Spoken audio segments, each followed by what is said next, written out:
सुंदर सी सुबह मिल्कवीड की लीफ के नीचे एक टाइनी सा एग चिपका हुआ था। इस छोटे से एग के अंदर एक नई जिंदगी क्वाइटली ग्रो हो रही थी।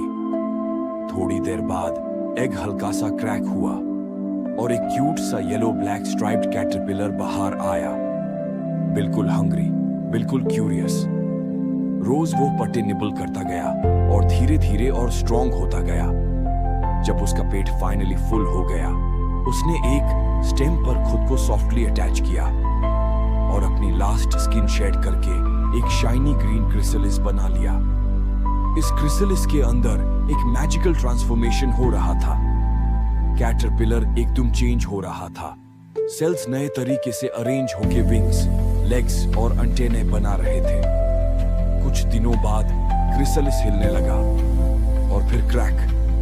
एक ब्यूटीफुल ऑरेंज बटरफ्लाई बाहर निकली।